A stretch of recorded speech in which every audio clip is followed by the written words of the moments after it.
Makes me sad. No, I'm talking about the attorney who had the Zoom background, the Zoom filter.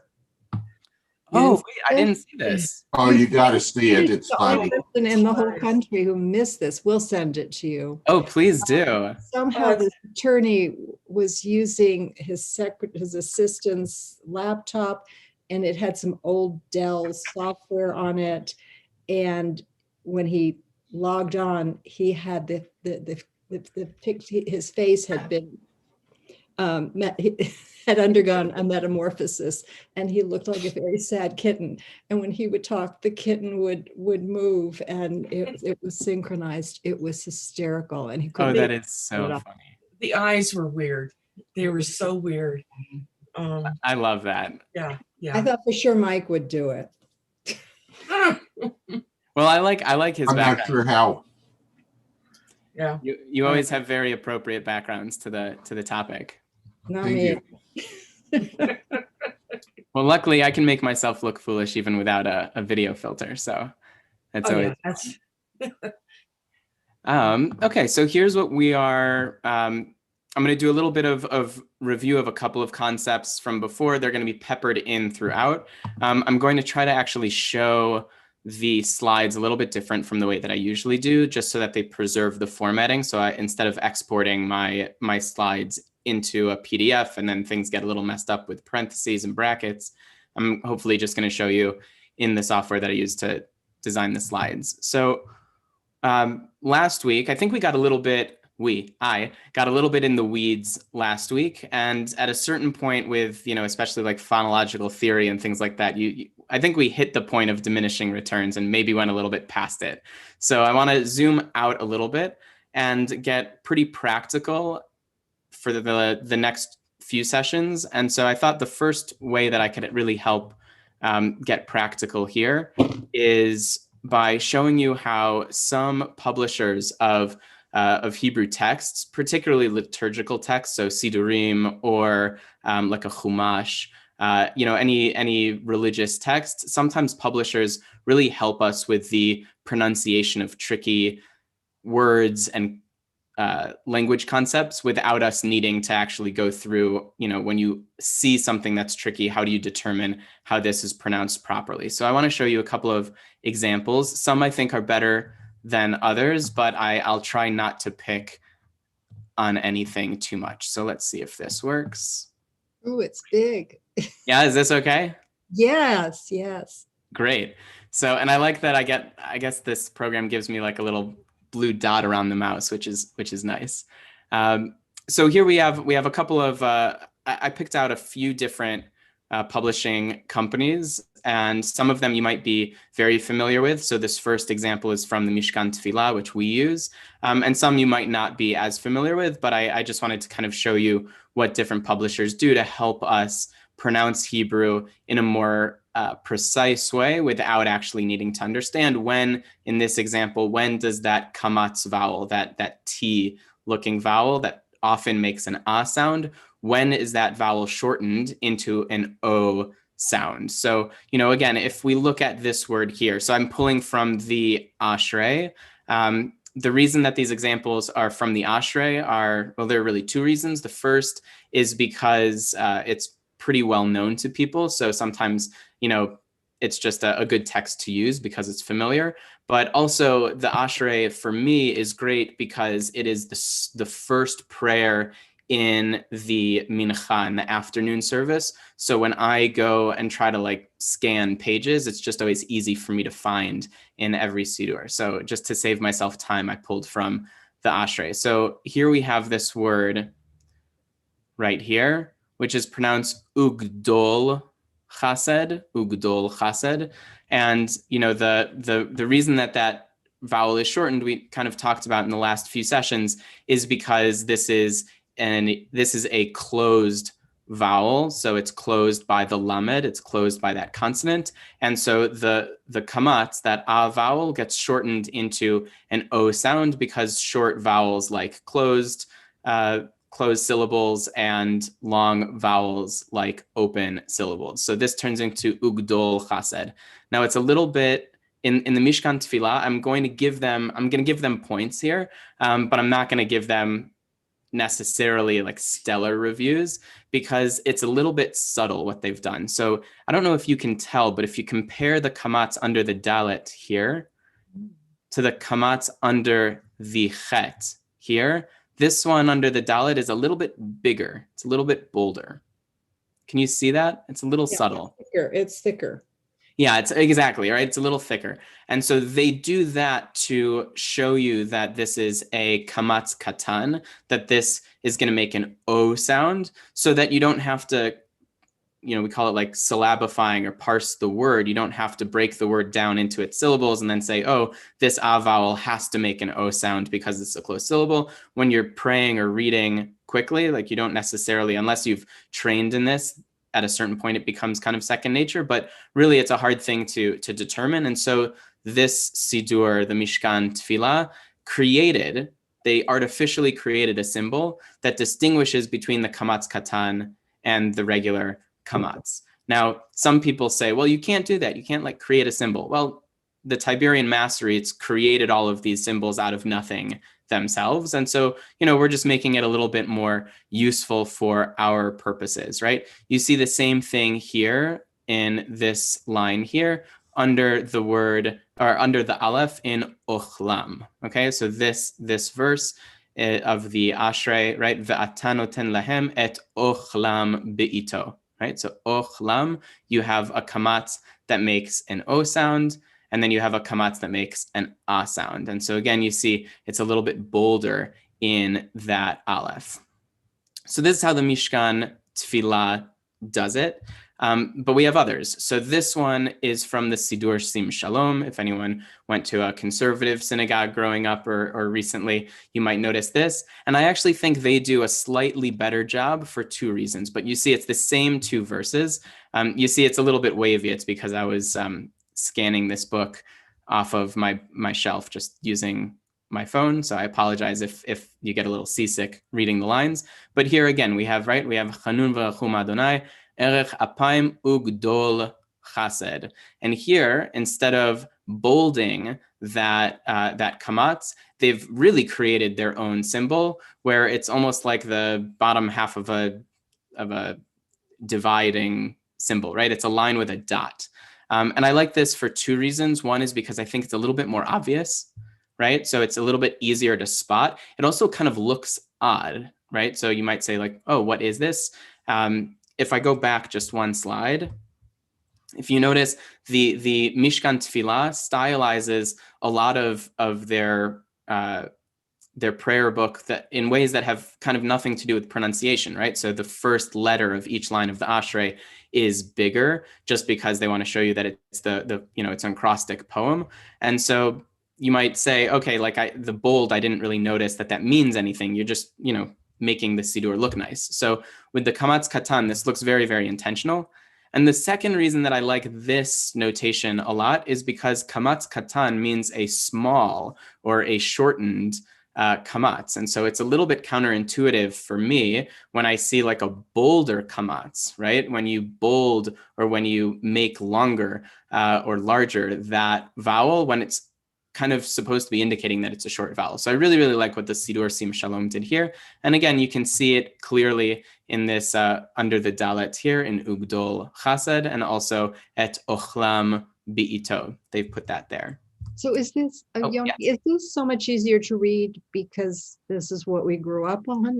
Just like the font is much easier for me. Than like the, in comparison to... Yeah, to the Mishkan Tefillah. This just feels so much easier to read.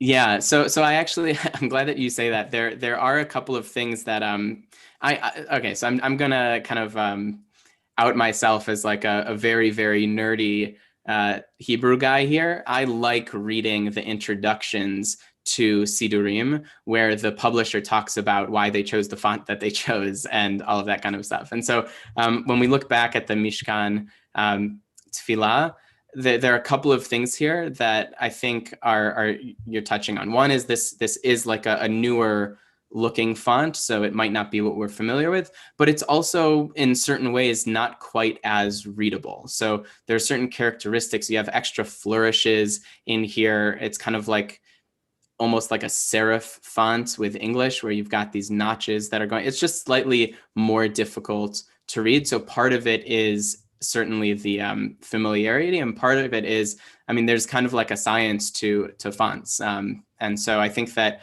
you know, this very, very block font that the Sidur Sim Shalom uses lends itself to readability. I also kind of think that their spacing between the letters is slightly more generous, which is really helpful. Whereas the, you know, the Mishkan Tefillah kind of, it's it's a beautiful font, but it's not necessarily so readable. And sometimes those letters scrunch up against each other. So it's definitely, you know, it could be a little bit of both. I'm really glad that you kind of recognized the differences in fonts, which I haven't even touched on, which is, you know, when I present things to students when I create a document, I always go back and forth on which font I want to use, just based on, you know, what looks nice. So kind of like that side of me, the design side, wants to use a really nice looking font. And then sometimes also I want a really readable font.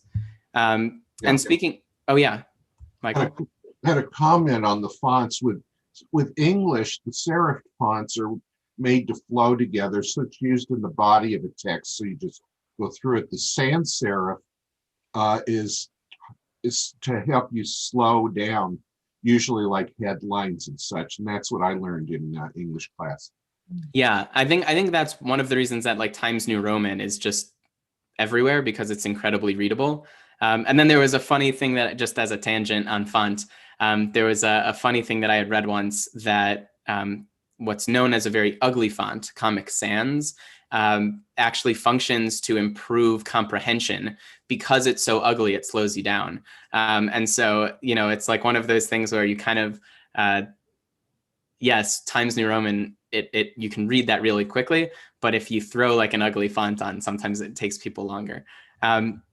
And so here, you know, this is the Sim Shalom, and then I also want to show, this is from the Koren, and this is an Israeli publishing house. This is their font. So the Koren, when you read if you have a Koren Sidur or anything, they're going to talk like for pages about how beautiful and perfect their font is, and that's because they designed it and they're very proud of it. But they also do a really, really nice job of all of the publishing houses that do Sidurim.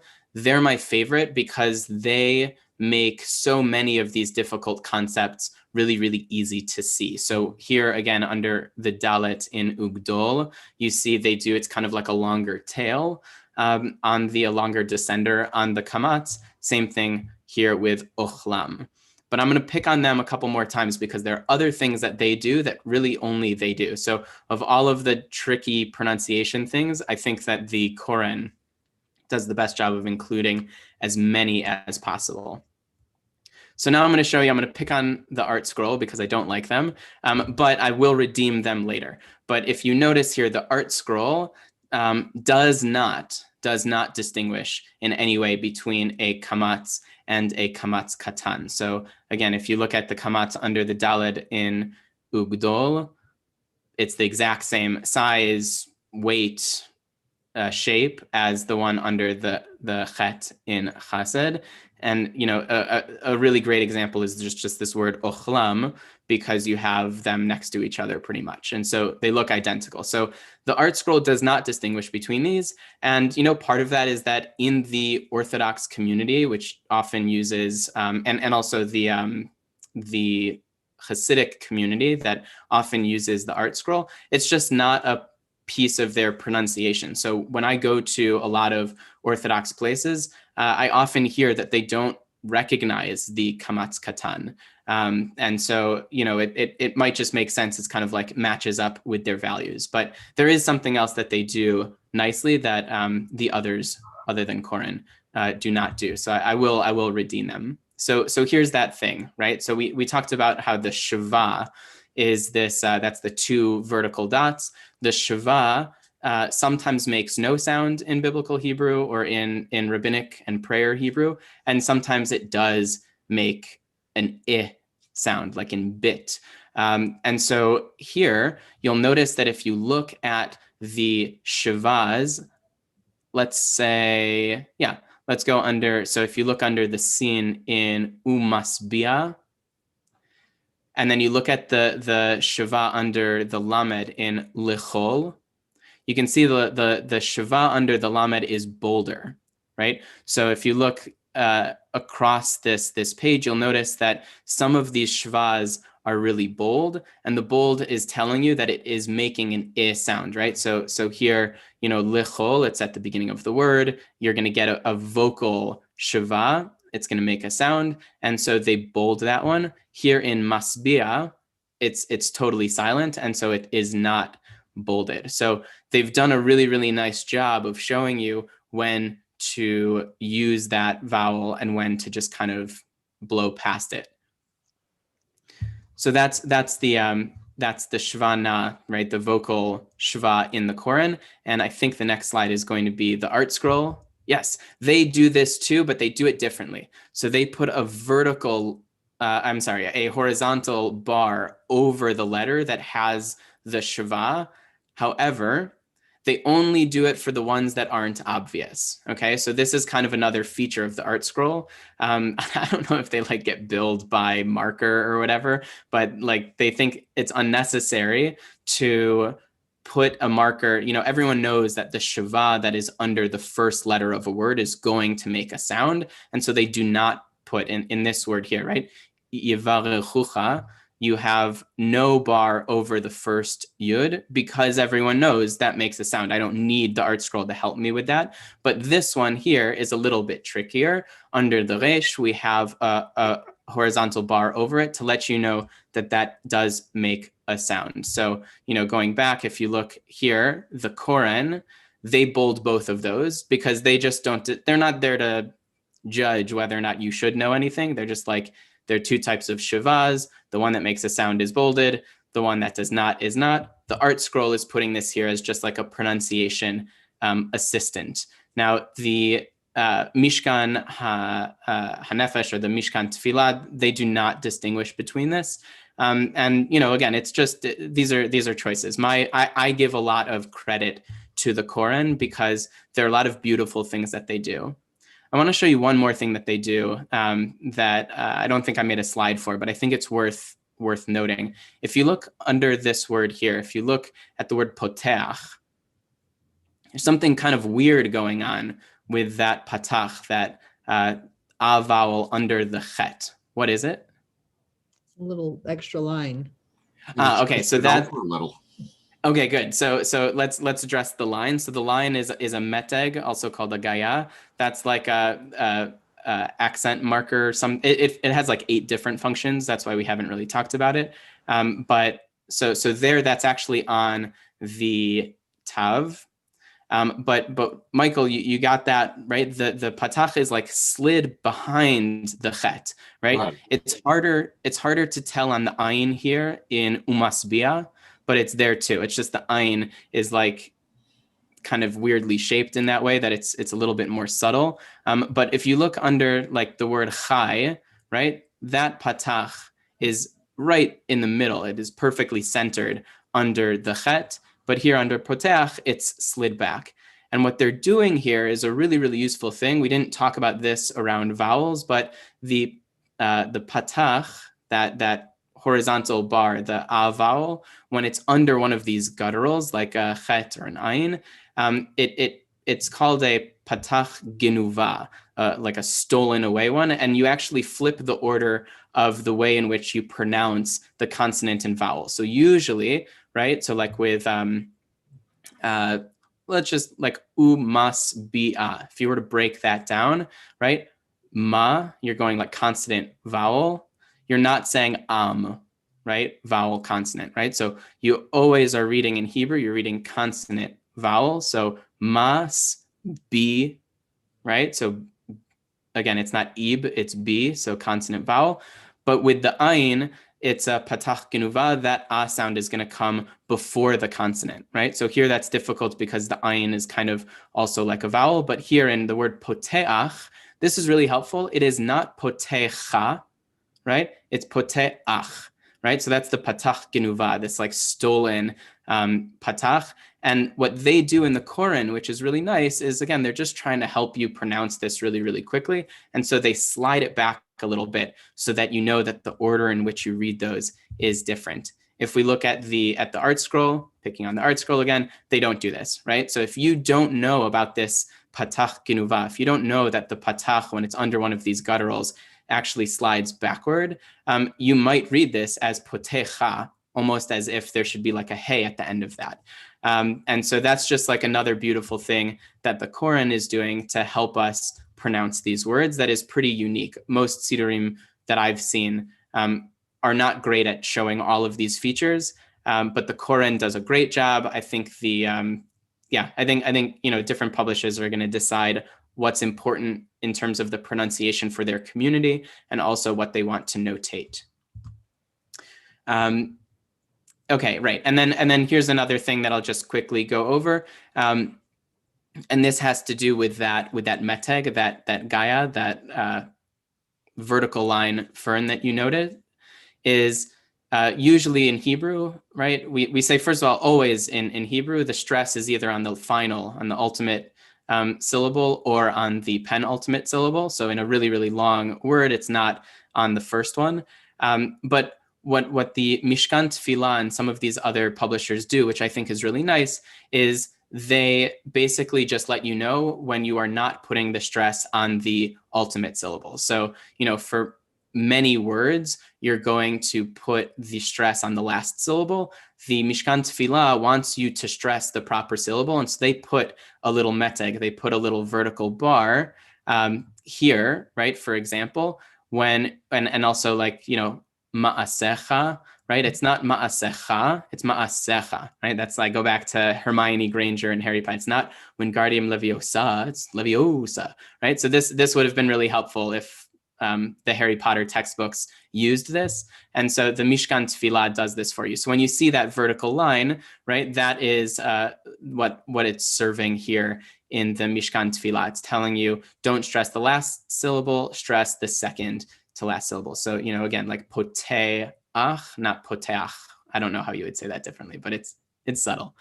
So that's the Mishkan Tefillah. The Sim Shalom does this as well. Okay, so now we get to, right, I don't know if this is an appropriate or an inappropriate reference, but, you know, the Holy Grail. So basically, when you are reading Torah, this is when things really get particular. So when I was studying for my bar mitzvah, I had the fortune of having a wonderful teacher who was very, very precise. I had the misfortune of that teacher being my dad, which meant that I couldn't run away from him. And so my Torah reading is, you know, like by penalty of death, perfect, right? So this basically is the tikkun that we use. The tikkun is just, you know, it's like a chumash where it's got the 5 books of Moses, but it's specifically trying to train you to read Torah from it, right? So usually the real distinguishing factor of a tikkun is that it typically shows you the Torah in 2 columns. It shows you one with all of the vowels and the trope, right? The tamim, the cantillation marks. And then it has another column next to it where it's just what you would see in the Torah text. So a slightly different font, you know, the scribal tradition that you have in a Sefer Torah. And then also it does not have the vowels and things like that. That way you can practice on both sides so that you're not like shocked when you get to the Torah scroll and all of a sudden all of the vowels and things are gone. But one of the things, some tikkunim, some of these are better in my opinion than others, because some really, really try to show you all of the difficult things. So I want to pick out a few of these, right? So the first thing is we see, similar to the Koran Sidur, we see the kamatz katan here. When this makes an O sound, you have a longer descender, like a longer tail there, right? So that's vatarom, not vataram, right? You see that here too under the chet here as well. This is mima chorat, not mima charat, right? So it's showing you have a longer descender. other things that this is doing, which I think is really cool. Notice the difference between the dagesh, the dot in the mem here, from the dot like in the kaf in the word kol, or the dot in, the tav here, right? Within the mem, it is bolder, it is bigger, and that's showing you that this is that dagesh chazak, right? In the word mikol and in the word basar, it's just a regular dagesh kal. It's not telling you anything interesting. This is like, the theoretical younger brother that everyone forgets about. He doesn't really have any power in the family. He's just kind of there. So that is the dot that is in the kaf and the bet here. But here, within the mem, this is like the cool, she's the powerful one. She is the dagesh chazak, and she's hiding in this word. We talked about this, I think, last week. She's hiding that nun, right, from the word min, which means from, right? So because that letter, the nun, is gone, you get that dagesh chazak in the mem. It kind of tells you, that's like the Carmen Sandiego note. It's saying, I stole the nun, figure it out, right? So what they do here in the tikkun is they bold that dot. And the reason that that's significant isn't just so that you know that a letter is missing. It is because in like a very precise tradition of reading from the Torah, you actually get a slightly more intensified sound out of that mem. And so kind of like when I say the word like unnecessary, I don't double up. I'm not like unnecessary, but I'm also intensifying that N sound in unnecessary so that you don't think I'm saying a necessary, right? And so there's a slight intensity there, and that's what the dagesh chazak does. And the tikkun does it because they want you to pronounce everything as perfectly as possible. So those are there. I'll also show you, you have that bolder shiva, the vocal shiva, right? So here you have two shivas next to each other. We talked about this, that those cannot be in the same syllable. The first shiva is ending the previous syllable, and the second shiva is starting the next syllable. And so you're getting a vocal shiva under the yud, and so that one is bold, right? So these are all things, again, these are kind of made up distinctions in terms of their notation that the tikkun is doing. They're saying we want to create a stronger looking dagesh, which will show you that it's a dagesh chazak, so a bolder dot. We want to bold that vocal shiva. We want to lengthen the descender on a kamatz katan. We're just creating these systems to help you, right? In the box, these are all examples from like the introduction that nobody reads but me and other nerdy people. And so that's, they're kind of boxing that, showing you the difference of that really, really strong dagesh. They do the same thing here in the bottom left, where you have that patach genuva, where they're sliding the patach back kind of toward the beginning of the letter to help you pronounce these things. Another thing that they do here, just as an example on this word, is when you have that stress and it's not on the ultimate syllable, right? It's on the penultimate. They're going to kind of make that letter slightly bigger to help you know that, this word is v'chiches or v'chichesh and not v'chichesh, right? So they're really making sure that, you should know to put the stress there because the trope mark is there, but they're really, really trying to make that as obvious as possible, right? So v'haya, not v'haya. So just little things that they do in here, and they're really perfect, right? So the tikkun simanim is like really my favorite thing. I feel very uncomfortable when I have to learn a Torah portion and I don't have enough time to like grab my copy of the book.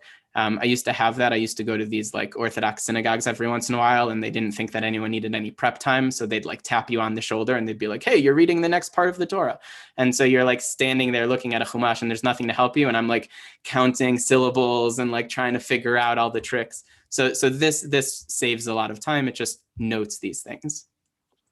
So now I want to get to, we're really going to touch on one big concept in the rest of our time that I think is going to serve us as we especially take classes where, a rabbi or a teacher is talking about some of these concepts. I just think I want to give you some examples to help give that some weight in your mind. So a couple of things just to be aware of. We talked a lot about the 3-letter root. I'm going to show you some examples in a minute, but Hebrew is built around this magical system of 3-letter roots. From that root, you can construct almost infinite meanings, which is really useful, right? You don't need as many unique words. You can build off of a 3-letter root.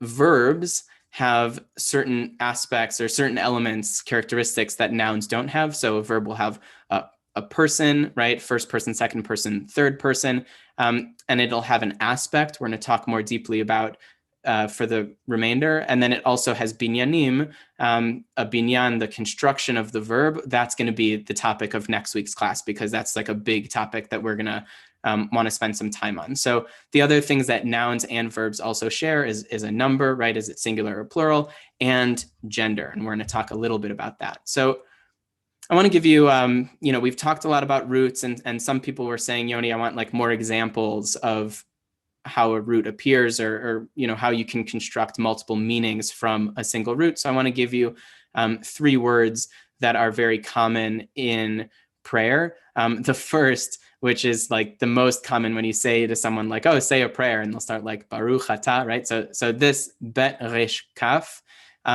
means to bless or to praise. It also comes from the word berech, which means your knee, right? So people, when they would bless someone or something, right, you'd get down on bended knee. And so, if you were to, there's a connection there. It's kind of a creative one, but there's a connection between the word that has to do with your knee or with kneeling and with blessing. And so here we have, 2 very, very common lines in Jewish prayer. This is from the blessing leading up to the Shema, the Baruch Hu.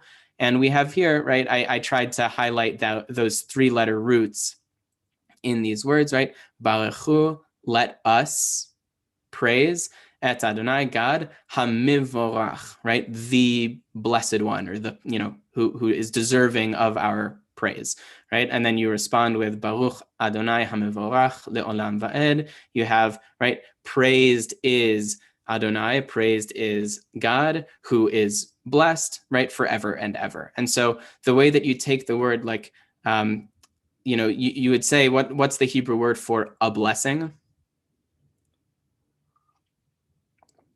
Right, like a bracha, right? A bracha, right? So these, you take that 3-letter root and you construct things. So I always tell people, when you're looking at in a prayer context, if you see that a 3-letter root like that, it's got to have something to do with blessing or praising. Now, translators, right? When people say, why does this or translate so differently from the others? Translators get creative. They're like, I know generally what this concept means. I might say this as praised or blessed or honored, sometimes people take creative license. The Mishkan HaNefesh, the High Holiday Prayer book, does a really beautiful job of kind of breaking out the thesaurus and translating. Even the same prayer in different parts of that book will have different language that they use to translate it, to kind of create that sense of you can interpret this in a lot of broad ways. So the next one that we're going to talk about is this root, like melech, right? Which a lot of people think of as the word king, right?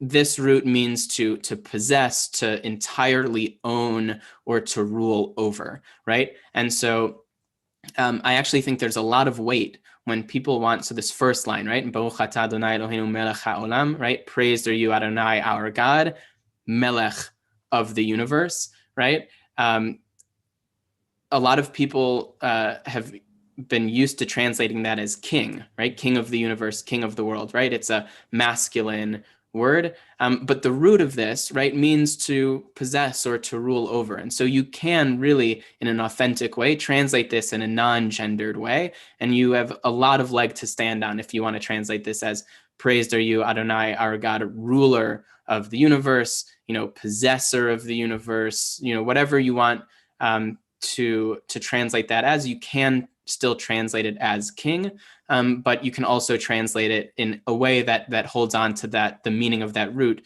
to reign or to rule over. And then we see, right, we have a great example of how you play with tenses, or with, we're going to talk about tenses and aspect, but is this third line, Adonai Melech, right? God is king. I'm just going to use king just for the sake of it, for the ease of it, right? But Adonai Melech, God is king. Adonai, actually, I'm sorry. It works better if I use the word ruler. Adonai Melech, God is the ruler. Adonai Malach, right? God ruled, past tense, right? So God is presently the ruler. God, past tense, Malach, ruled. Adonai Yimloch, future tense, God will rule, right? So God is the ruler. God has always ruled. God will always rule, right? So you're using that root and you're playing around with the verbs essentially, right? You're constructing that verb in a way to say God is ruling, has ruled, will rule. Yeah, Michael? Yeah, I noticed in the Elenu, there's one line where it's used 3 times. In Loch, I forgot what it was. Lifnei Melech Malchei Hamlachim. All 3 of them are a form. Beautiful, right? Melech Malchei Hamalachim, right? Like the King of Kings, right? And so you definitely have all of these, right? Malchutcha Malchut Kol Olamim, right? Your kingdom, right? So all of these these words, you get this beautiful, and this is part of also how Hebrew poetry works, right? So a lot of students who maybe are like in middle school or high school, and maybe they think that all there is to poetry is rhyming, which even in English is very much not the case. In Hebrew, rhyming is really not, especially in biblical Hebrew, rhyming is not the mechanism that a poet uses, because the way that you're constructing these words and with the vowels, like it doesn't take a genius to rhyme Hebrew words because you're getting the same vowel patterns, right? If you pluralize 2 masculine nouns, they're both ending in im, right? So you don't really have to, it doesn't take skill to rhyme in Hebrew, but what you can do is you play with these roots, right? You play with wordplay, with parallelism is kind of like the big one. I think Carol Myers wrote like a brilliant book. I have it on the shelf. I could see if it was her, but on biblical parallelism. Robert Alter, who's a big translator, he just completed his translation of Tanakh. He wrote The Art of Biblical Poetry and also The Art of Biblical Narrative. And so, they talk about how, this is how you do it, right? Just like you said, right? Like playing with the same root over and over and constructing that word in different ways. And it shows that repetition, that parallelism is really a powerful tool in Hebrew. And then this last one, I just love sharing this because I don't think people necessarily believe me. But if you look in the Bible, right, everyone sees the word like kadosh, right? The kuf dalid shin, and they're like, oh, that means holy. And I say, yes, right? But it also means like separateness, right? So it means sacredness and also separate, right? Distinguishing between things. And people say, no, I don't believe you. And then I show them, I mean, this is all from prayer, but, I'll show them these legal bits like in Leviticus and stuff where they're talking about separating parts of your field and things like that. And they're using this word, like, what are you making the field holy? Like, no, there's a connection thematically between making something separate and making something holy, right? Theologically, this is an important thing to understand about the Bible. I know a lot of times we talk about like modern Jewish theology, and you start getting these like pantheism and panentheism, and you start getting this idea that, God is intrinsically a part of the world, right? God is in all of us. God is in everything, or God is everything, right? That's kind of the difference there between those two philosophies. Is God within it, or is God it? But here, right, the Bible clearly is saying what makes something holy is it's like transcendence, right? It's distinguishment from one to another. I like to use the example of what makes the relationship that I have with my family special is that it's different, right? There are things that I don't share. There are things that I don't do inside or outside of that relationship that I would do in like with a friend, right? So, that's, if you're a kid and it's like my best friend, right? Well, what makes your friend your best friend? Oh, there are things that I tell my best friend that I don't tell anyone, right? So you're distinguishing, you're making holy. And so here, this comes from the Kiddush, right? The sanctification prayer over the wine on Shabbat. And you have this whole idea that God is separating the seventh day and is making it holy, right? Which is kind of a little bit redundant, right? But it's just nailing that idea home. By separating the day out, it is holy. Not to get too far down a rabbit hole, but just so that people are aware, when I teach to students the creation myth of first Genesis, the 7 days of creation, I show them that the first day, if you line them up 1, 2, 3 on one column and then 4, 5, 6 on another column, you get, day 1 and day 4 correspond, day 2 and day 5 correspond, day 3 and day 6 correspond, right? So in the first column, you have God creates space, right? So God creates light and dark on day 1. In day 4, God fills that space, creates the sun, the moon, and the stars, right? In day 2, separates the waters. Day 5, populates the water below with fish and the water above, which is the sky, with birds.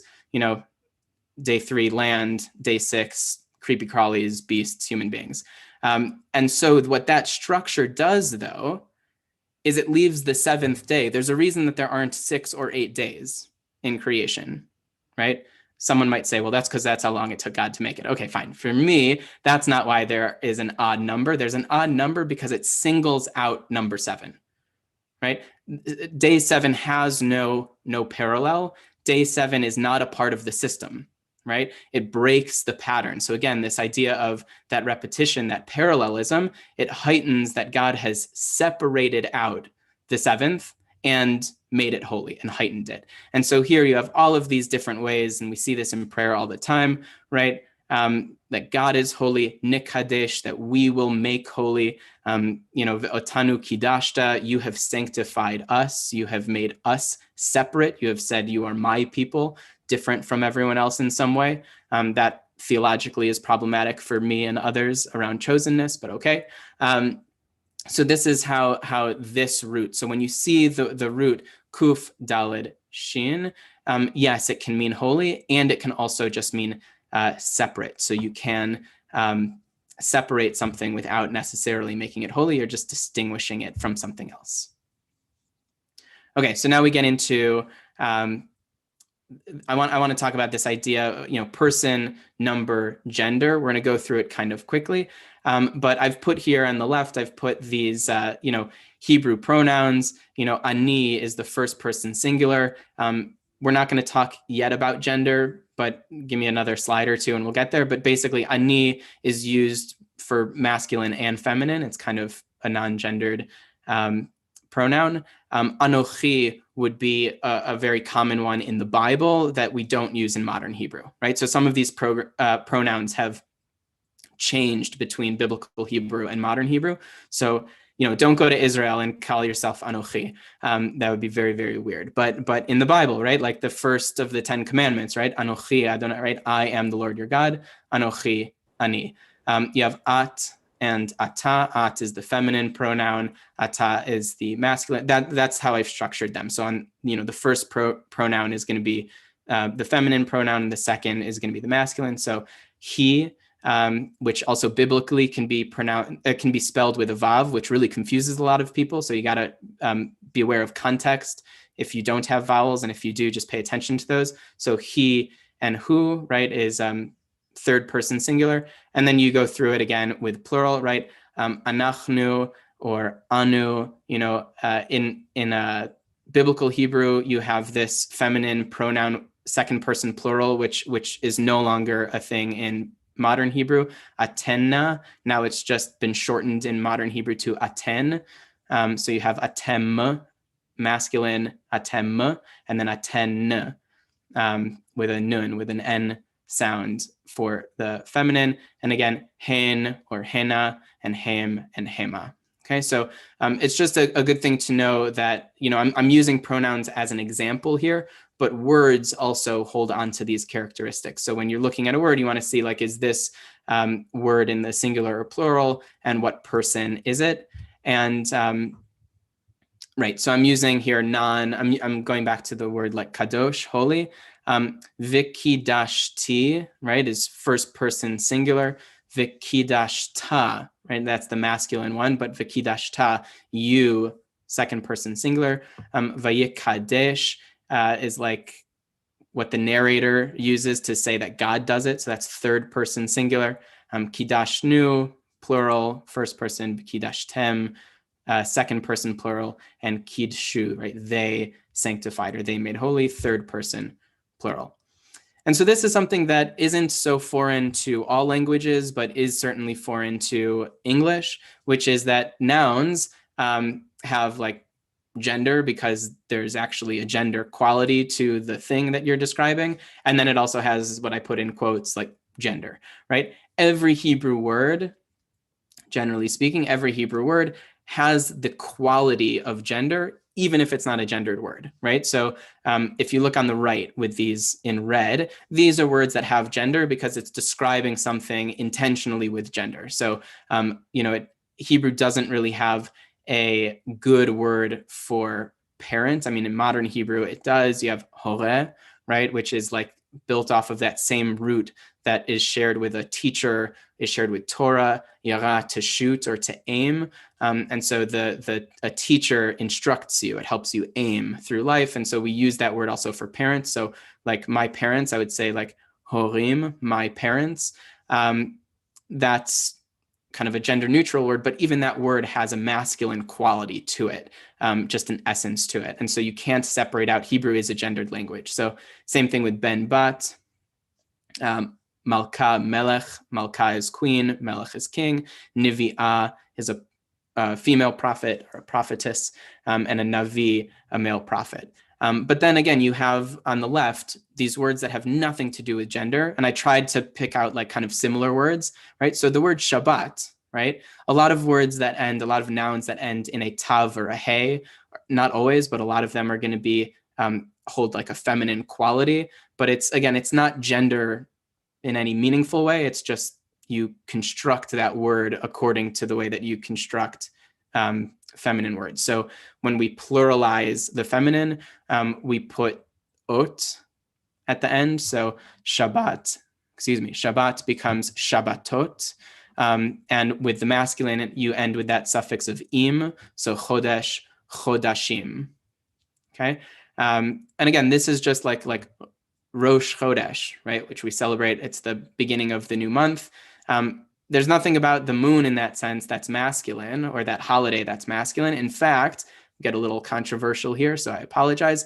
Shabbat, it appears from like understanding, from really looking at certain problematic biblical verses and then other ancient Near Eastern things, Shabbat seems to have originally actually not been a celebration on the seventh day. Shabbat was originally most likely a celebration of the full moon.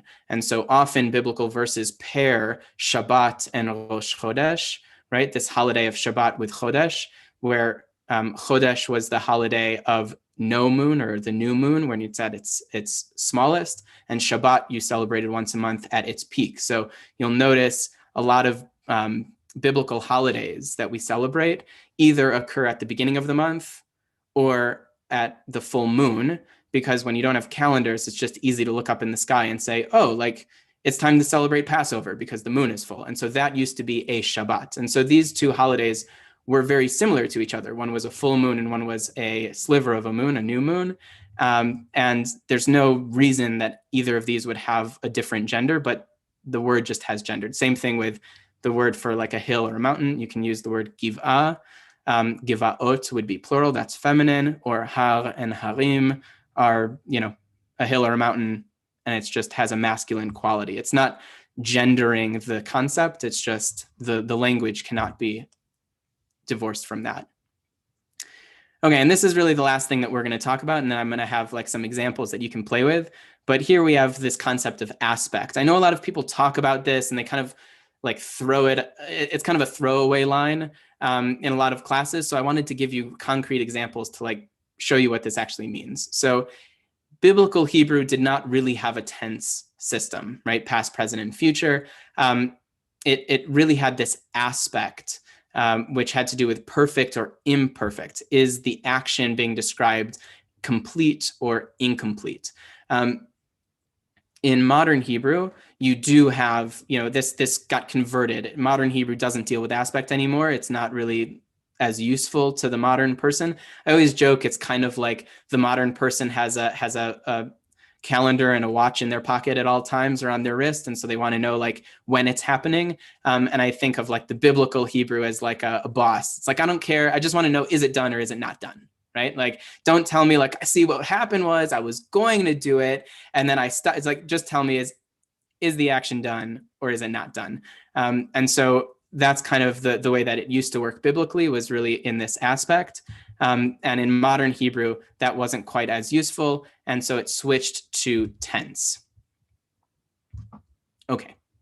So, right. And the other thing I'll say is that when we look at these, like, I'm going to pick out the times when we can recognize that the aspect and the tense are not the same thing. But generally speaking, I mean, complete actions or completed actions are usually past tense, and incomplete are usually future tense. So those match up really nicely with each other. So generally speaking, you can get by, a modern Hebrew speaker can get by with most like biblical verses, thinking of it as past and present and future, and they'll be fine. There are exceptions to that, which I'll show examples of. But in truth, a perfect verb can describe something that's happening in the past, present, or future, just so long as it's something that is viewed as complete. So I'll show you what that looks like when you have an action that is complete, but not a past action. I'll show you. Okay, so I tried as best as possible to use the exact same word, right? So no trickery, I promise, I'm not tricking. Every textbook that I have here that I look through for examples, they always use like different words, and they're showing the same concept, but I'm like, why not find two biblical verses that use the exact same? So that's what I did. So here we go, two biblical verses, the exact same word. Let's play around with this perfect concept, right? So you have this first one, this is after the like Jacob's ladder dream, right? And he awakes, and after having this vision of God, and he realizes that he's now sleeping in a place where God is present, and he says, "Ve'anochi lo yad'ati," right? And I did not know, right? I was not aware. When I fell asleep, right? When I fell asleep, or when I first got here, I didn't know. Now I've had this dream, and now I know. So ve'anochi lo yadati, it is perfect, right? I did not know. I'm now no longer ignorant, but I was. So the ignorance is complete. That's done with, right? And you can view that as past tense, right? That works great. But now we have another one where it's not past tense anymore, right? So here, this is famous, we read this on the high holidays. This is from the Akedah, the binding of Isaac. Abraham's about to kill his son, and the messenger, God's angel calls out, Abraham, Abraham. And then the angel says, in the name of God, which I think is like important, that the angel is viewed here not as its own actor. It says, Al tishlach yadecha lanav, right? Don't reach out your hand against Isaac. V'al ta'as lo me'uma, and don't do any harm to him. Don't do anything to him. Ki ata yadati. So the word ata with an ayin, right? This is why it's difficult when these letters make the same sound nowadays. Ata with an ayin is not the same as ata with an aleph, right? Ata with an aleph means you. Ata means now, right? So that's like a temporal thing. So ki ata yadati. For now, I know, right, that you fear God. Okay, so some people say, well, this should be in the present tense, right? Why? But no, God's knowledge, because it's God, right? God's knowledge is always complete, is never incomplete, right? So when God says that God does know or will know, right, or is talking about not, God always knows, right? God's knowledge is complete. And so you always write that word in the perfect, right? Sometimes I think of it as like a mob boss who it's like, it's taken care of. It's like, well, has it been done? It's taken care of, right? So God's like, I know, right? God's knowledge is complete. You use the perfect. Even though if you were to translate this, you would not say, you wouldn't translate this as ki atayadati, for now I realize that I did know that you fear God because now you have not sacrificed your son. That doesn't work, right? It's now I know completely. I totally now know that you fear me because you were willing to sacrifice your son. Okay, so the perfect used in the present tense. And here we're going to use the perfect for the future tense. And I use this image. It just came to mind last night as I was working on this. It's like way too late at night. I was like, oh, the Princess Bride. So here we have the same word here. Sorry, a different word from the prefix example, but these two examples use the same word, right? Avadati, right? To die or to perish, right? So here we have from Psalms, right? Had your teaching been my delight, I would have perished, right? As avadati, right? It's in the perfect. And in this case, it makes sense to be in the past tense, right? So a modern Israeli Hebrew speaker would say, I can translate this easily, I would have perished. But in the book of Esther, and I'm going to use a couple of examples moving forward from the book of Esther because Purim is coming up. Esther is telling Mordechai, like, fast for me. I'm going to go and I'm going to talk to the king. And she says, right, V'cha'asher avadati, right? She says, I'm going to come to the king, even though it's against the law to do that, right, uninvited. And if I die, I will, then I will die, right? It's like whatever happens, happens, basically. So why, this is like a question that I'm curious to know what you think. Why is the word avadati, right? I will perish. Why are we using the perfect if it hasn't happened yet, right? It's a past, we're talking about the future. Why would you use the perfect to describe something in the future in this case? Her mind's made up. This is what she's going to do. Okay, yes, although she hasn't done it yet, right? So maybe it's that her mind, but this is speaking of like her punishment, right? Right? If I go to the king and he doesn't accept me because it's against the law to just show up unannounced, then I will die. Why is this in the perfect? I gave you like the hint here with The action is incomplete. It hasn't happened yet. Okay, so you would think that this would be in the imperfect then, right? You would think because she hasn't been killed, right, then it should be the imperfect, but it's not. It's the perfect. So why is this verb written in the perfect, even though the action hasn't happened yet? Because being killed is pretty final. Right? That's why I use this clip from The Princess Bride. I think this is Billy Crystal playing Miracle Max. Right? It's, you can't be partly dead. You're done, right? Perishing is perishing. Unlike The Princess Bride, you can't just be partly dead or mostly dead or, like being dead is being dead. It's a complete action. So when you describe, even though you're using the future tense, when you talk about your imminent death or your possible death, because the word death is so final, that requires to be named in the perfect. So this is one of the examples of how you can use the perfect, which again in modern Hebrew has been converted into past tense. You can use the perfect not only to mean past, you can even mean future. Similar goes with the imperfect, right? So imperfect is usually used for future, right? So I give you a clear example of this with the book of Esther. And we have, again, I'm trying to use, the same word in both examples so that I'm not tricking anyone here. So we're going to use the word ya'aseh or ye'aseh, right? Which is imperfect. A modern Hebrew speaker would say this is future tense. And so you have kacha ya'aseh la'ish, right? This is when Haman is thinking that he's going to get honored. And so he says, oh, we should parade a guy through the street on the horse with the whatever, right, with the clothes. And it says, and then the king says, okay, you do that for Mordechai, right? And you should scream out, you should yell out in front of him, right? Kacha ye'aseh la'ish, right? This is how you shall do, right? This is what will be done for the person who the king wants to honor. Okay, so very much imperfect, right? It's like a hypothetical.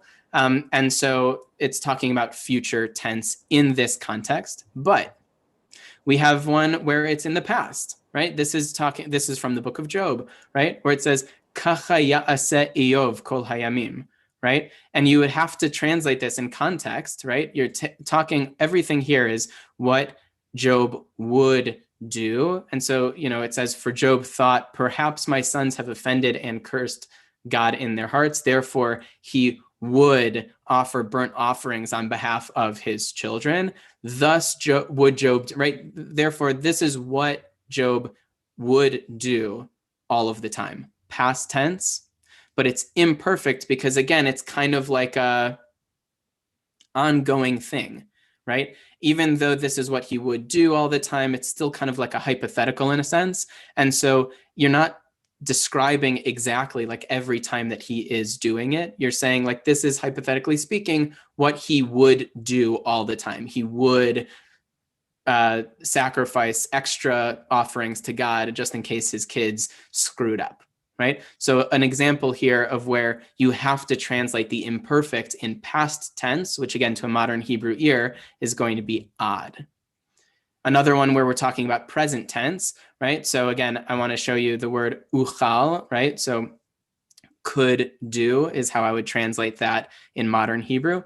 But you have two examples here. One is very, very similar to what we would expect, right? This is if Balak, right? This is Balaam is hired to curse the people of Israel and he can't do it. And they say, what's going on? And he says, even if you were to give me, right, everything, all these riches, I could not cross the word of God, right? Lo uchal la'avor, right? I would not be able to, I could not. It's in the past tense, but again, we're talking about like a hypothetical here. And so you're using the imperfect, right? Balak has not offered him silver and gold, right? Balaam is saying, even if you were to pay me, even if you were to give me a raise, I still couldn't do it. So it's imperfect in that sense, and it happens in context to be translated nicely in past tense. But Moses has this line that he repeats also in Deuteronomy, where he's complaining about how difficult his job is to deal with this kvetching people. And he says, Lo uchal anochi, right? So we have that pronoun again, anochi, me, right? Lo uchal anochi levadi laset, right? I cannot carry this nation alone because they're too heavy to like have on my shoulders, right? So lo uchal, I cannot. It's not, I could not do this. He's basically asking for a break, right? So he's saying, I can't do this, but he's still in the process of leading the people, right? So he's still alive. He's still leading the people. This action is not yet complete, even though he's, right? So it's incomplete, so it's imperfect, but you would translate this in the present tense. You wouldn't do what a modern Hebrew speaker would do there. Okay, so then we're a little bit over time, so I'm just going to kind of show you this example. The one thing that confuses everyone when we talk about perfect and imperfect in tense is the damn vav. Okay, so the vav is a very, very simple letter that does a lot of work. So the thing that we know, the vav really has two functions and as a prefix. One we call the vav conjunctive. It joins, it connects words. Very commonly, like in modern Hebrew, you would use it to say and, right? That's a very common connecting word. But it can also mean or but, or it can mean nothing, right? It's just like not translatable. It's just connecting two concepts, but you're not going to use a distinct word to translate it like and or but. So like here from the opening lines of the Megillah of Esther, right? Achashverosh hamolech mehodu ve'ad kush, right? We have Achashverosh ruled, right? We have that word molech again. He is ruling over. Mehodu ve'ad kush, from India to Ethiopia. You have a vav there, right? That's what I've highlighted here. You have a vav there because you're connecting the concept of India and Ethiopia, these two far places in the ancient world. But you're not going to say from India and to Ethiopia, right? You're just going to say from India to Ethiopia, but you need the vav to connect the concept of India and Ethiopia. And then here you have sheva ve'esrim u'mea medina. You have two more vav conjunctives because you have a compound, you have a number, right? You have 7, you have 20, and you have 100, right? So you're not going to say, 120 and 7, right? But you're just saying 127. This is the vav is connecting the one, the 100, the 20, and the 7. So that one's pretty obvious. That one we know, the vav conjunctive. Where it gets really crazy when it comes to aspect and tense, in a sense, is what we call the vav consecutive. When I was a kid growing up, my teachers would call this, the Israeli teachers would call it the vav hahipuch, like the vav that flips something. That's actually inaccurate. It's not like the best descriptor for what the vav is doing. We like to call it the vav consecutive. The vav consecutive is indicating in a narrative that one thing follows the other. This, by the way, the confusion of these two things is why, like, who knows, like, biblical translations where it's like, and he said, and he did, and. You're just hearing the word and all the time. It's because the translator is taking the vav as a vav conjunctive and is just translating that willy-nilly as and, but it really doesn't always mean and. If it's a vav consecutive, it means this, then that. And so it's kind of annoying when everyone like looks at an English translation and go, you can't start a sentence with the word and. Why does every sentence start with the word and? And it's the vav consecutive. You're going one thing after another. You know that it's the vav consecutive. And I'll show you even just on the top of this line here, this word vayehi. Whoop, there we go. Vayehi. This does not mean and then in the days of, right? It just means, it happened at this time. This is the vav consecutive. You see there's a patach, that a vowel, the horizontal bar under it. And then you're going to see usually a dagesh chazak in the next letter. You don't have it here because the dagesh chazak intensifies a sound, and this is a shva that doesn't make a sound. So you're not going to have, you can't intensify a non-sound. So there's no dagesh in the yud here because it's the shva. So example, and we'll just do these quickly and then we'll call it a day.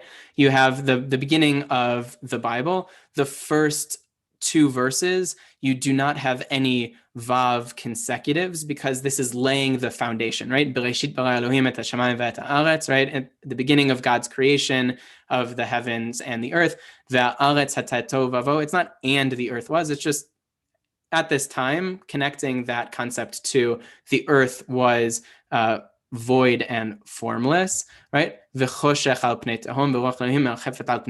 So you've got, I bolded the verbs here so that you see that there's no vav on the verb, right? So it's not saying that God is now like, and God created. The creation is happening before the story even starts, right? This is telling you about the early stages of the creation. So creation's already happening. You do not have a vav consecutive. And God roaming over or flying over, passing over the waters is also, you don't get a vav consecutive because this is laying the groundwork. But now you have action, right? Vayomer Elohim yehi or, right? And God said, or then God said, yehi or, let there be light. Yehi, a verb, does not get a vav consecutive because it's in quotations, right? So this is the action that's happening consecutively is the speech, not then also what God is saying in the speech. These are kind of connected in that same vav consecutive. So whenever you have like where you would put quotation marks, you're not going to get a vav consecutive on that verb. So vayomer Elohim yehi or, vayehi or, and there was light. So thing number one, God speaks. Thing number two, light appears, right? Light is created. Vayar Elohim et ha'or ki tov. Then God sees the light is good, right? Vayavdel Elohim, and then God distinguishes between the light and the dark, right? So all of these, this is like if you were to go line by line, like step by step, what is happening one after another, the vav consecutive is doing that. And that's why if you notice in all of these yuds here, you have the dagesh chazak. It's a little subtle, it's hard to see, but you have a dagesh like in the yud there. That is coming from the vav consecutive. And the only reason, again, that it's not here in like vayehi is because the shva cannot be intensified in that way, so it doesn't get a dot. But if there was a different vowel under that letter, there would be a dagesh in the yud. So when we talked about the dagesh chazak, you might have noticed that I was kind of like skipping over some instances of the dagesh chazak, and that's because we hadn't like gotten to all of them yet. But the dagesh chazak does a lot of stuff, and so one of those is that it helps you identify this vav consecutive. Okay, so now let's try it. So who wants to give this a go? What I'm going to do is let's do maybe like one sentence at a time. I've bolded the verbs. And the question is it a vav consecutive or is it a vav conjunctive, right? So let's take, who wants to go first with like this first one, Vayomer Elohim. This is the beginning of the creation of humanity, right? So I'm skipping a few verses so that everyone knows this. Who's brave?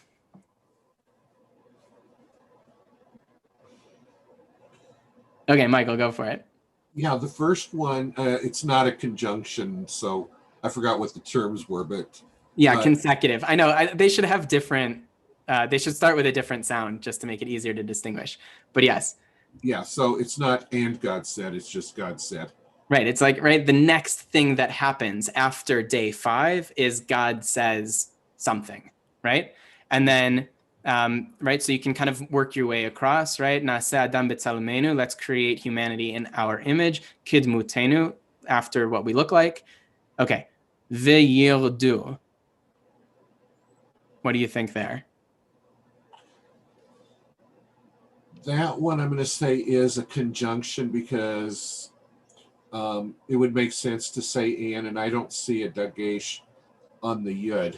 Good, and there's no patach under the vav, right? The vav conjunctive has that a vowel under it, and then the dagesh if the next letter can take it, right? And so here, exactly right. This is the conjunctive vav, and it just means like and, right? And that's why you would translate that neatly in there. Okay, we're gonna keep going, right? Vidgat hayam uva'of hashamayim, right? So we're talking about the fish in the sea, Uva'of hashamayim, right? Is this consecutive or is this conjunctive? Again, I'll say conjunctive. Good, right? And now you know, this hits that bump rule that we talked about before, right? So this is why it's not vi, right? It's u. You have it's because of the bump rule and because of the two shavas that could not be in the same thing. So the V'of turns into u v'of. And again, it's not an a vowel. There's no dagesh in the next word or in the next letter. This is a conjunctive, and that makes sense, right? We're talking about the fish in the sea and the birds in the sky. All right, we'll skip because we're hitting a lot of vav conjunctives here, right? Uva behema, the beasts, uvechol ha'aretz uvechol, okay, and all the creepy crawlies and stuff like that, right? That creep on the earth. Vayivra Elohim, blank, God created. Are we getting a conjunctive or are we getting a consecutive here? That's a consecutive. Mm-hmm. Perfect. So that's the next one. Again, you have the a vowel under the vav. You get no dot in the yud, no dagesh in the yud because it just can't take it because of the shava, right? So vayivra Elohim vayomer lahem, right? Sometimes you would see like and God said, but this is really, again, a consecutive, right? Then God said, Piru urevu, right? Be fruitful and multiply, right? So you have, again, that would be a vi, but because of the two shavas, it turns into umil right? So be fruitful, multiply, populate, right? So this is just, I just wanted to show this is the two different functions of the vav. The reason that the vav is sometimes called the vav hahipuch, right? That like reversing vav is because often you will get like for tenses, the vav will then be paired with an imperfect, which you would think of as like future tense, but it's really talking about past tense, right? So it's talking about consecutive. It kind of flips the tense imperfect and perfect that you would expect. So sometimes people say like, oh, it means and then he will, and it actually means and he did, right? And so the vav consecutive kind of plays with the tenses in that sense. So the next time we'll talk about binyanim, verb constructions, and you're going to notice that the gesh chazak knowledge is going to come in handy. This is going to talk about intensive and passive and reflexive and all sorts of fun stuff. We're really going to get into how you build off of a root, especially using the vowels around it to mean different things. And then our last session will be I think the last week of the month, which is Purim. And we're just going to talk about little odds and ends. And then, how if you wanted to use these tools to either take them to the next level or use them in another sense. I don't know. I just lost my screen. Okay. I hope we're still good. Who knows? I'm supposed to be good at this. Okay, there we go. But yeah, so that'll be the last session. And what I would encourage you to do is if you have any questions, things that we haven't touched on or that you don't think that we're going to touch on that you want to cover, we can do that in that last session where we just kind of piece it all together. Thank you. Cool, thanks. I'm sorry that got a little long, but I'm glad that I appreciate that you stayed on. Yeah, thank you. And if you would next week review this last part, please, because totally. Yeah, my brain's starting to put out steam. So. Yeah. No, I hear it. Thank you.